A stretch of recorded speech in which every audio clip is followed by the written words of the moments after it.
I pulled into my driveway at 9 o'clock on a Tuesday night, 3 whole days earlier than my husband expected me home.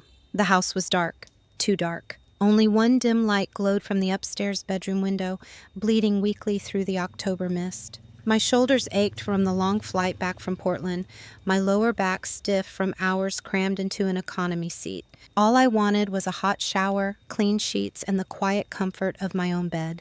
Then I saw the car. A silver sedan was parked along the curb, just close enough to look intentional. Not a delivery driver. Not a neighbor stopping by. The hood was still warm when I brushed my hand past it. I could feel the heat through the thin leather of my glove. The air was cold. My stomach was not. We did not know anyone with a silver sedan. Our neighbors drove oversized trucks and aging SUVs. This car did not belong here. I stood there longer than I should have, keys heavy in my hand, my breath coming shallow. I told myself not to jump to conclusions. I told myself there was a reasonable explanation.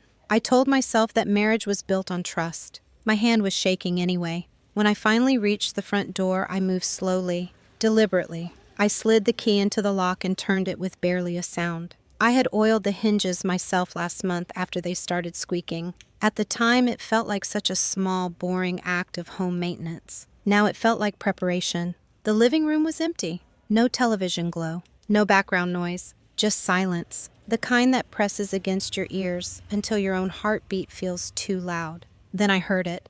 Laughter. Soft. Low. Intimate. It floated down from upstairs, tangled with murmured voices and the unmistakable rhythm of familiarity. One of the voices belonged to my husband. The other voice was female. My chest tightened so suddenly it felt like a fist had closed around my lungs. Each step toward the staircase felt heavier than the last, like gravity itself was trying to pin me in place. My legs moved anyway. 8 years in this house had taught me its secrets. Which steps creaked, which ones stayed quiet. I avoided the noisy ones without thinking, muscle memory guiding me upward. The bedroom door was open just a crack, not enough to announce my presence, just enough to let the sound spill out into the hallway where I stood frozen. My husband was sitting on our bed.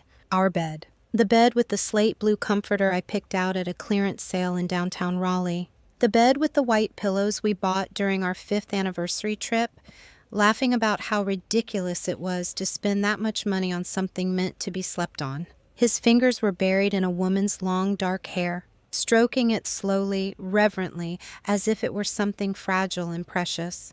The woman leaned into him, relaxed, comfortable, at home. She was wearing something silky, cream-colored, the fabric catching the warm lamplight. My vision sharpened, and with it came the realization that made my blood go cold. She was wearing my robe, the silk robe my husband had given me for Christmas 2 years ago. The one he said made me look elegant. The one I wore on quiet mornings when I drank coffee by the window. My robe, on her body, in my bed. My husband's voice drifted into the hallway, low and tender. I had not heard that tone directed at me in months. "You are so good to me," he murmured. "Not like my boring wife who only cares about her stupid job." The words landed like blunt force trauma. Boring wife. Stupid job. I thought about the late nights I worked to help pay for this house. The promotions I chased so we could live comfortably. The business trips I took because someone had to be responsible. I thought about how many times I canceled plans because he said he needed me home. How often I softened my opinions, quieted my ambitions, shrank myself because he said I was too much. The woman giggled, a light, childish sound. "She does not appreciate you," she said. "I do." Her voice was familiar, too familiar. My brain struggled to catch up, drowning in what my eyes were seeing. I must have shifted. Or maybe my shadow crossed the doorway, because suddenly both of them turned. Time stopped. The woman's face came fully into view, and something inside me snapped clean in half. This was not a stranger. This was not a coworker or a woman from a bar. This was someone who had sat at my dinner table. Someone who had hugged me and called me family. Someone who had cried on my shoulder just 3 months ago about her divorce and how unfair life had been. This was my husband's younger sister. Her eyes widened in terror. Her mouth opened, but no sound came out. She looked like someone who had just been shoved into icy water. My husband scrambled off the bed so fast he nearly fell. His face drained of color, pale and empty, like a mask stripped of its paint. "Angela, this is not..." He could not finish a sentence. I did not want him to. My hands were shaking, but not from heartbreak. not from tears. They were shaking with rage that had been building for 3 weeks. My name is Angela. I am 36 years old. I work in corporate strategy for a logistics firm headquartered in Charlotte. I travel often. I pay attention to numbers. I notice patterns. And I am not stupid. 3 weeks ago, I already knew. My right hand moved on its own, pulling my phone from my jacket pocket. I opened the camera app and pressed record. The red dot appeared, steady and unforgiving. It captured everything. My husband's face twisted in fear, his sister wrapped in my robe, the rumpled sheets of the bed we had shared for nearly a decade. I want both of you to listen very carefully, I said. My voice came out calm, flat, so cold it did not sound like it belonged to me. Before my husband could speak again, I raised my hand. Quiet. He flinched. Good. 3 weeks ago, I continued, my eyes moving between them, I noticed some strange charges on our joint credit card. The woman's breathing hitched. Jewelry I never received. Restaurant bills from places I was never taken. Hotel rooms booked right here in our city. On nights you told me you were working late. My husband's lips parted, but no words came out. So I hired someone, I said. A private investigator. His name is Samuel Crow. They both went very still. He found the money you stole, I said, looking directly at my husband now. Over $200,000 taken from your clients. Small amounts, spread out, hidden through shell accounts. The woman made a sound that did not sound human. And he found the plane tickets, I continued. 2 one-way tickets to Belize next month. He found communications about fake passports. He found everything. My husband swayed like his legs were no longer sure what they were meant to do. That is not all, I said, turning back to her. He also discovered that this is not the first time you have done this. That your ex-husband did not leave because of irreconcilable differences. He left because you tried to drain his business accounts. She shook her head violently. That is not... I have bank records, I said. Emails, messages, transaction logs. I lifted my phone slightly, the red dot still blinking. And now I have this.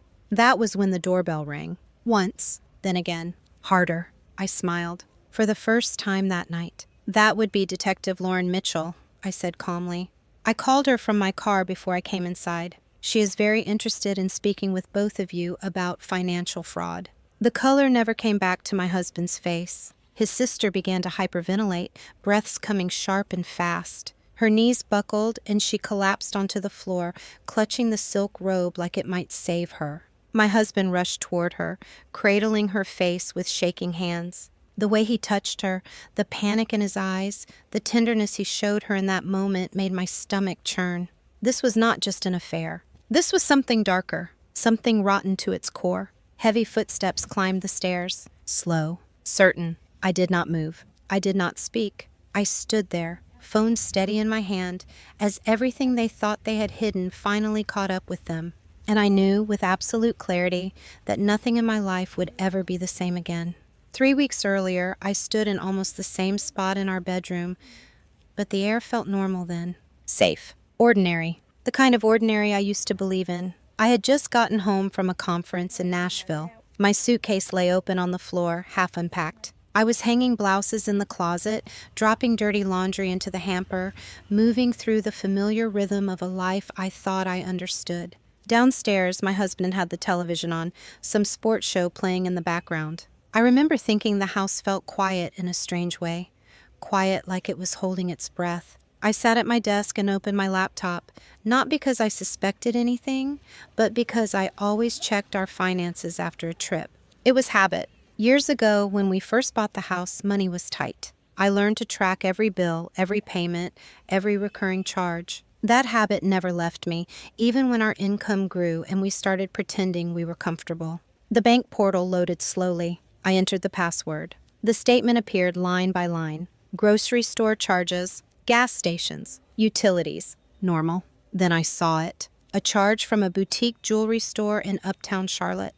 $860. The date hit me first. It was a Tuesday. The Tuesday I had been standing in a hotel bathroom in Nashville, applying concealer under my eyes before a morning presentation. My heart did a small, panicked stutter.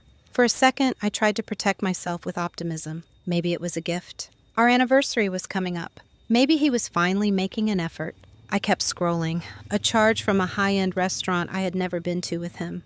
$212. Same night. My fingers went cold on the keyboard. I scrolled faster, the way you scroll when you already know you are not going to like what you find, but you cannot stop yourself. There were more. Hotel charges. A boutique place right in our city. 4 separate stays in 1 month. Always one night. Always on nights I was out of town. My stomach flipped so hard I had to put my palm flat on the desk to steady myself. Why would my husband need a hotel room in the city where we lived? I heard his footsteps on the stairs. Instinct kicked in. I slammed the laptop shut like it had burned me. He walked into the bedroom carrying a glass of water, wearing the sweatpants I bought him the previous winter. He looked normal. Too normal. That was the part that still unsettles me when I think about it. How easily he could wear normal like a costume. "You okay?" he asked, glancing at me. "You look pale." "Just tired," I said, forcing a smile that felt like it might crack my face. "The trip was brutal. I think I am going to take a shower and go to bed early." He nodded, not concerned, not curious, just vaguely annoyed, like my exhaustion was an inconvenience he did not want to deal with. "I'm going to stay up and watch the game," he said, already turning away. After he left, I sat on the edge of the bed for a long time, staring at the closed laptop. Part of me wanted to confront him immediately, demand an explanation, throw the statement in his face and watch him squirm. But another part of me, the part that has kept me alive in boardrooms full of men who smile while they sharpen knives, whispered one sentence into my mind: "Do not move without proof." The next morning, when he went down to his home office, I called Beth. Beth had been my best friend since college. She was the kind of friend who did not waste time with comfort lies. She was a lawyer now, sharp and relentless, and if anyone would tell me the truth without cushioning it, it was her. "I need your advice," I said, standing in the laundry room with the door shut, voice low.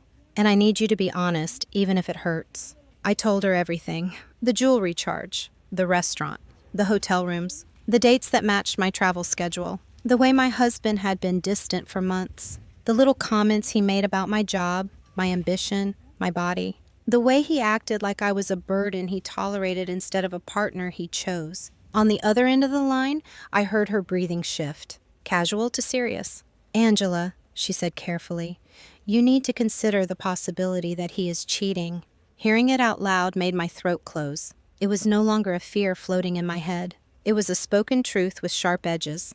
"I know," I whispered, "but I need proof. Not suspicions, not vibes. I need something that will hold up when he lies." Beth was quiet for a moment. Then she said, "I know someone who can help. A private investigator. His name was Samuel Crow, former police. Now he specialized in financial fraud, not just infidelity." Beth said he was discreet, professional, the kind of man who did not do drama, only facts. She asked if she could give him my number. I said yes. Samuel called that afternoon. His voice was calm, firm, the voice of someone who had seen the worst of people and never seemed surprised anymore. We met at a coffee shop on the other side of town, the kind of place where no one lingered and no one looked at you twice. I chose a corner table back to the wall. I did not know why I did that. Instinct, maybe? Like I needed to protect my spine. Samuel arrived exactly on time. Mid-60s, silver hair, weathered hands, eyes that did not blink much. I slid copies of the credit card statement across the table. He studied them without emotion. "Tell me about your husband," he said. So I did. I told him my husband worked as an independent accountant. He had clients who trusted him with everything. Small business owners, retirees, couples planning their future, people who believed he was honest because he wore pressed shirts and spoke in calm tones. I told him about the distance, the late nights, the excuses. Samuel listened, took notes in a small leather notebook. When I finished, he looked up. "In my experience," he said, "hotel charges and secret purchases usually mean exactly what you think they mean." I stared into my coffee until the cream swirled into nothing. "I still want to know," I said. "I want the truth." Samuel nodded once. "Then you will have it." For the next 2 weeks, I lived in 2 realities. In one reality, I was the wife. I smiled over breakfast. I asked about his day. I nodded when he complained about traffic. I touched his arm when he wanted to look like we were fine. In the other reality, I was waiting for the call that would detonate my life. It came when I was in Richmond for a client meeting. My phone vibrated during a lunch break. Samuel's name lit up the screen. His voice was different this time, still calm but heavier. "Angela," he said, I need to meet with you as soon as possible. My blood went cold. Did you catch him? I asked. I found more than that, Samuel said. Much more. I flew home the next morning and met him at the same coffee shop. He laid the evidence out like a surgeon laying instruments on a tray. Bank statements, transaction records, email printouts, a map of transfers that made my head spin. Your husband has been stealing, Samuel said, blunt as a blade. Not from you, from his clients? My stomach dropped. What? I whispered. He has been siphoning small amounts, Samuel continued. A few thousand here, a few thousand there. Moving money through shell accounts to blur the trail. I have tracked over $200,000 so far. My hands started shaking. I pressed them under the table, trying to hide it from myself. Are you sure? I asked, and my voice sounded thin. Samuel did not blink. I have done this for decades. The evidence is solid. He slid another folder toward me. But that is not the worst part. I forced myself to open it. A bank account in a name I recognized instantly. His sister. Not mine. His. The woman who hugged me on holidays. The woman who called me family. The woman I had comforted when she cried about her divorce. His sister's name was on the account. My mouth went dry. No, I said immediately. She lives states away. Samuel's expression did not change. She has been here, he said. More often than you know. He showed me messages, transfers, conversations that were not sibling-like, not even close. The words on the page turned my stomach. Then he showed me something worse. Hotel security stills. Grainy, but undeniable. My husband and his sister checking in together. Her hand on his arm, his hand too low on her back. Their faces close, laughing like lovers. I stared until my vision blurred. This was not a simple affair. This was twisted, sick, a kind of betrayal that made my skin feel like it did not belong to me anymore. Samuel leaned forward, lowering his voice. There is history, he said. They tried a similar scheme years ago with her ex-husband's business circle. He discovered it. He chose divorce and silence instead of public charges. I swallowed hard. And now? I asked. Samuel slid 2 printed confirmations across the table. 2 one-way tickets. Not to somewhere romantic. Not to somewhere temporary. To Belize. Departure in 4 weeks. They are planning to leave the country, Samuel said. I found messages about new identities. Fake passports being arranged. A clean exit. My throat tightened. So they were going to steal, I said slowly, and disappear. Samuel nodded. And leave you, he added, to explain whatever collapses behind them. I sat back, and for a moment I could not breathe. My husband, my home, my life, all of it built on lies, and I had been the one carrying the weight, making the payments, keeping the lights on, believing loyalty was enough to hold a marriage together. What do I do? I asked. Samuel did not hesitate. You go to the police. I stared at the table. I should have nodded. I should have agreed. I should have marched straight into a precinct and handed them everything. But something in me wanted more. Not revenge. Certainty. A moment so undeniable that no one could ever twist it into a misunderstanding. No one could ever look at me and say I was overreacting. I want to catch them, I said, my voice low. In the act, I want proof that cannot be explained away. Samuel studied my face, long enough for me to wonder if he was going to refuse. Then he nodded once. Yes, he said, but you need to be prepared for what you will see. It already hurts, I replied. At least this way they cannot lie. We spent the next hour planning. I had a business trip scheduled for Portland the following week. I would tell my husband I would be gone for 5 days. Long enough for him to feel safe. Long enough for him to drop the mask. Samuel would package every piece of evidence into a secure cloud folder. Beth would ensure my legal footing was clean and airtight. And I would contact a detective Samuel trusted, a woman known for taking financial crimes seriously. Detective Lauren Mitchell. I remember Samuel looking me dead in the eye before we left the coffee shop. When you make the call, he said, do not hesitate. Do not soften. Criminals survive on hesitation. I walked out into the afternoon sunlight feeling like the woman who entered that coffee shop no longer existed. The naive version of me was gone. In her place was someone colder, someone sharper, someone who finally understood that silence was not strength if it only protected the people hurting you. A week later, I boarded my flight to Portland and kissed my husband on the cheek at the airport like everything was fine. He smiled too easily, relief flickering behind his eyes. He thought I was leaving. He did not know I had already started closing the trap. And 3 days later, at 9 o'clock on a Tuesday night, I sat in my car at the end of my driveway, staring at a silver sedan I did not recognize. My phone was in my hand. One number on the screen, Detective Lauren Mitchell. I pressed call before I even took a breath. "The silence is over," I said quietly when she answered, "and I have everything." Upstairs, laughter floated through my bedroom window. I stepped out of the car and walked toward my front door like I was walking toward an execution. Except this time, I was not the one about to die. The footsteps stopped just outside the bedroom door. They were heavy, unhurried, the kind of footsteps that did not need permission. My husband froze. His sister looked up from the floor, mascara streaked and eyes wild, clutching my silk robe like it was a lifeline. The room smelled wrong. Perfume layered over guilt, sweat, and something rotten underneath it all. The door opened fully. Detective Lauren Mitchell stepped inside like she owned the air. Tall, composed, dark blazer, badge clipped at her waist, eyes already scanning the scene with clinical precision. 2 uniformed officers filled the doorway behind her, their expressions neutral, professional, final. For a split second, no one spoke. Then Detective Mitchell's gaze landed on me. "Angela Hale?" she asked. "Yes," I said, holding my phone up without stopping the recording. "You have the evidence we discussed." "I do," I replied. "Everything is here." I walked toward her and handed over my phone, careful not to tap the screen. The red dot still blinked. The video captured my husband's face, his sister on the floor, my robe wrapped around her like a grotesque costume. Detective Mitchell skimmed through the footage, her expression unreadable. Then she nodded once. "That will be sufficient," she said. She turned toward my husband. "Michael Hale," she said evenly. "You are under arrest for embezzlement, wire fraud, and conspiracy to commit fraud."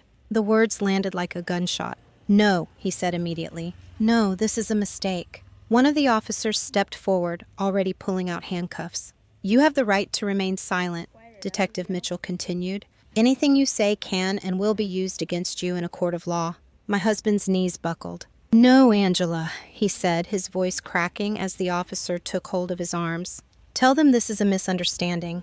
We can fix this. We are married. We are a team." The handcuffs clicked shut. The sound echoed through the bedroom, sharp and final. "You stopped being my team the moment you stole from people who trusted you," I said quietly. "You stopped being my husband the moment you brought her into our bed." His sister let out a strangled sound, half sob, half scream. Detective Mitchell turned to her. "Emily Hale," she said, "you are under arrest as an accomplice." "I cannot breathe," Emily gasped, clawing at her chest. "Please, I need help." "She is hyperventilating," Detective Mitchell said calmly to the second officer. "Get her water in a paper bag, but do not remove restraints." As the officer moved to comply, Michael twisted toward me, desperation pouring off him in waves. "You do not understand," he said. "You were never home. You were always gone, always choosing work over me. What was I supposed to do? I was lonely. The audacity of it made my vision blur with anger. "So you stole money and slept with your sister," I said, my voice rising despite myself. "Those were your solutions." "She is not really my sister," he snapped, panic morphing into something ugly. "We are not blood related. My parents adopted her. We did nothing wrong." Detective Mitchell's eyebrow lifted slightly. "That distinction will not help you," she said coolly. "Regardless of biology, you are still committing multiple felonies." The officer returned with water in a paper bag. Emily gulped air, her hands shaking violently. When her breathing slowed enough for her to stand, Detective Mitchell read her rights. That was when Emily found her voice. "You are going to regret this," she hissed at me as they guided her toward the door.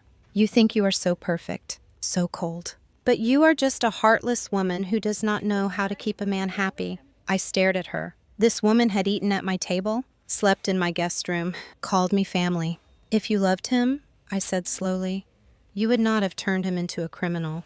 Real love does not drag someone into darkness." "You do not know anything about love," she spat back. "You are a robot in a power suit." He told me everything.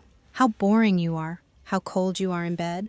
Each word was aimed like a blade meant to carve doubt into me. But I had already lived with those doubts for 3 weeks. "They are taking her downstairs," Detective Mitchell said firmly. Emily screamed as they let her out. Michael stopped resisting then, his body sagging as if all the fight had drained out of him. "Please," he whispered, looking back at me.